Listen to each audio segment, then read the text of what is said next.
Selamat pagi, siang, sore, dan malam. Perkenalkan, nama saya Yohanes Restoayu Artantio dengan NPM 200710978. Saya Steven Filbert Butar-Butar dengan NPM 2007109989. Saya Adam Prima Utama dengan NPM 20071090. Di sini kami akan menjelaskan tentang hasil kerja kelompok kami tentang aplikasi alat bantu kesehatan yang kami beri nama Sehatku. Untuk fitur aplikasi yang ada dalam aplikasi Sehatku ini, yang pertama adalah fitur konsultasi dokter.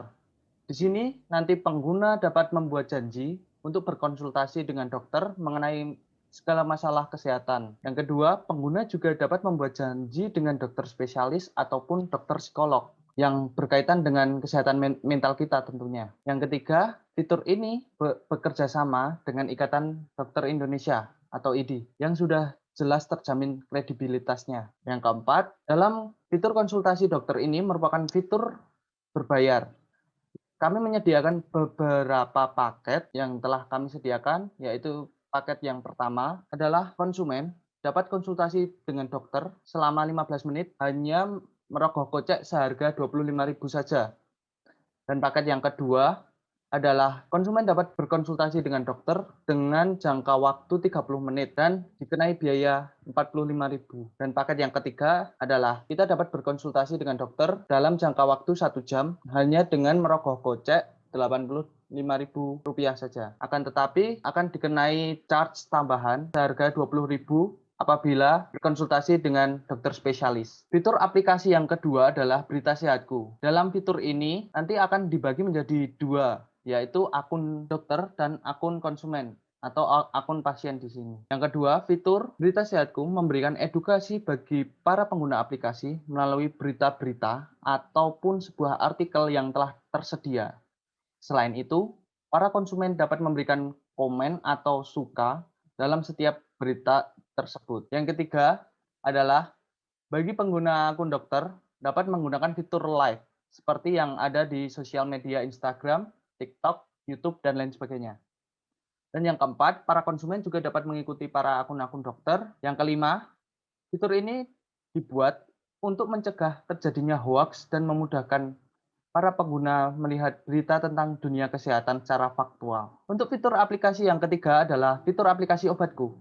Di sini nanti akan diberikan penjelasan lebih lanjut tentang berbagai macam obat yang dapat dikonsumsi oleh para pengguna aplikasi tanpa harus menggunakan resep dokter. Dan juga di sini akan mendapat penjelasan tentang bahan-bahan apa saja yang digunakan dalam obat tersebut dan efek samping serta cara penggunaannya seperti apa. Untuk fitur aplikasi riwayat kesehatan, dapat mencatat riwayat kesehatan pengguna, mulai dari alergi terhadap makanan, ataupun terhadap hewan, dan pengguna juga dapat menuliskan tentang penyakit yang sudah dideritanya. Fitur ini hanya dapat diakses oleh dokter dan pengguna tersebut sehingga terjamin untuk keamanan riwayat kesehatan seseorang tersebut. Fitur aplikasi yang kelima adalah dokter sekitar. Fitur dokter sekitar merupakan fitur dokter yang dapat membantu pengguna untuk mencari tempat layanan kesehatan terdekat. Fitur ini dibantu oleh fitur aplikasi yang sudah ada di HP kita, yaitu GPS. Dan fitur aplikasi yang terakhir adalah fitur bantuan dokter. Fitur bantuan dokter dapat membantu pengguna ketika mengalami masalah kesehatan secara mendadak dan hanya perlu menekan tombol panik,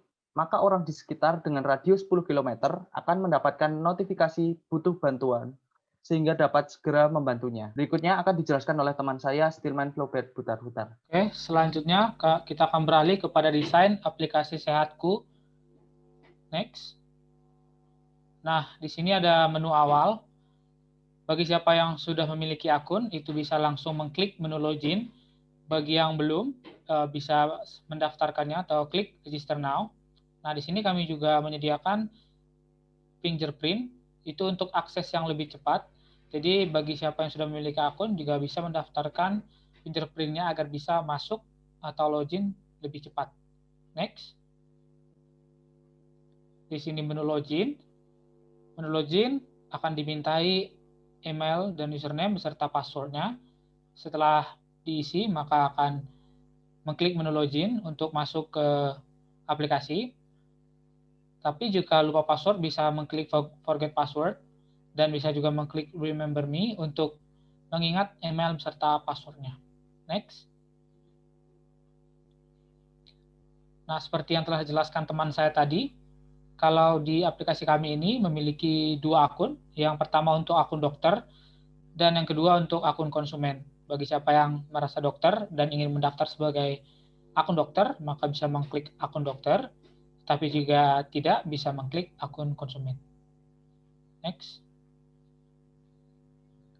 Di sini untuk mendaftar akun bisa langsung disambungkan ke Facebook atau bisa menggunakan email dan juga nomor HP. Next. Nah, ini adalah tampilan di akun dokter untuk bisa mengisi form registrasi yang berisi ada username, password, nama depan, nama belakang, NPA-ID, asal ID wilayah, asal ID cabang, foto KTA ID, nomor handphone, nomor telepon aktif, dan juga akan meminta konfirmasi persetujuan akan syarat dan ketentuan yang telah disediakan oleh aplikasi kami. Next. Ini form registrasi untuk akun konsumen. Nah, tidak terlalu berbeda jauh dengan akun dokter. Hanya saja di akun ini, seperti yang bisa dilihat, hanya berisi tentang data-data username, password, nama depan, nama belakang, nomor handphone, dan nomor alternatif. Dan juga tentunya kami juga meminta konfirmasi persetujuan dengan syarat dan ketentuan. Next. Setelah masuk, aplikasi kami seperti yang telah dikatakan oleh teman saya di awal, kami memiliki 6 fitur, bisa dilihat seperti di gambar ini. Dan juga pada menu ini, menu konsultasi dokter, ini adalah akun untuk dokter, bisa mencari nama konsumen di bagian cari nama. Setelah itu bisa memilih kira-kira pasien mana saja yang bisa atau ingin dilayani. Setelah itu akan meminta konfirmasi. Next.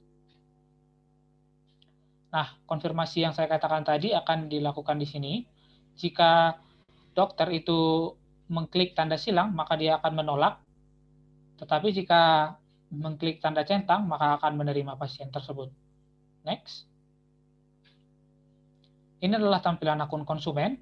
Tidak terlalu berbeda jauh dengan akun dokter, tapi di sini ada menu seperti jenis dokter, yaitu kita bisa mensortir dokter-dokter tertentu dengan spesialis tertentu, dan juga ada paket, seperti yang dijelaskan juga tadi pada bagian paket. Kami memiliki beberapa paket yang bisa dipilih oleh konsumen, dan juga akan muncul nama-nama dokter yang sekiranya bisa dipilih oleh konsumen. Next. Nah, para dokter yang telah dipilih oleh konsumen, jika ingin menolak atau tidak ingin dilayani oleh dokter tersebut, maka bisa mengklik simbol silang. Tetapi jika menerima, maka bisa diklik tanda tambah. Next. Fitur yang kedua ada obatku. Di sini ada cari nama untuk mencari jenis obat yang ingin diketahui oleh konsumen ataupun dokter. Nah, di sini ada juga kategori obat, bisa diklik di semua, kita bisa mensortir juga jenis-jenis obat apa saja yang ingin kita ketahui. Nah, di sini juga ada tampilan menu, bisa dilihat berbagai macam obat, dan yang jika diklik gambar obat tersebut bisa menjelaskan segala sesuatu yang berhubungan dengan obat tersebut, baik cara penggunaan, cara pemakaian, ataupun detail-detail dari obat tersebut. Next. Ini masih dalam fitur obatku. Ketika kita sudah scroll jauh ke bawah atau sudah men-scroll ke bawah dan ingin sekiranya kembali ke bagian awal, maka akan diklik tanda naik ke atas. Next. Di sini ada dokter sekitarku, di mana kami menjelaskan beberapa fitur, yaitu ada puskesmas, ada dokter umum terdekat, ada dokter spesialis, dan rumah sakit terdekat. Next. Akan muncul menu cari untuk mencari tempat yang kita pilih. Next. Di sini karena kami memilih puskesmas, maka akan muncul puskesmas-puskesmas terdekat dari wilayah kita. Next. Setelah itu akan muncul tampilan yang menampilkan detail-detail tentang puskesmas yang telah kita pilih. Next. Di sini ada bantuan dokter. Bantuan dokter ini kita bisa mengisi nomor alternatif keluarga atau siapapun yang bisa dipercaya dan akan minta persetujuan untuk memberikan notifikasi ke lokasi sekitar atau memberi lokasi untuk rumah sakit terdekat. Selanjutnya akan dijelaskan oleh teman saya, Dean. Baik, selanjutnya menu kami, tampilan kami adalah urat kesehatan. Yang terdiri dari beberapa submenu, yaitu urat penyakit, ada konsumsi makanan dan aktivitas fisik. Konsumsi makanan dan aktivitas fisik ini mencatat pada hari tersebut. Dan ada tombol konfirmasi apakah membutuhkan bantuan dokter atau tidak. Lalu untuk submenu urat penyakit sendiri, begini tampilannya. Terus ada tombol plus yang akan bisa mendapatkan jenis penyakit yang akan dialami. Lalu ini adalah tampilan berita sehatku yang masuk menu, yaitu ada kategori berita, ada live, dan juga ada berita yang sedang hangat dan tampilan berita-berita atau artikel lainnya. Lalu ini untuk dokter hanya dapat menambah pengikut saja. Lalu ini adalah tampilan beranda handphone yang saya lihat. Di tengah tersebut ada aplikasi sehatku dan juga terdapat tombol panic button yang bila ditekan akan minta bantuan kepada sekitar 10 km untuk orang sekitar. Mungkin sekian presentasi mengenai aplikasi sehatku. Terima kasih.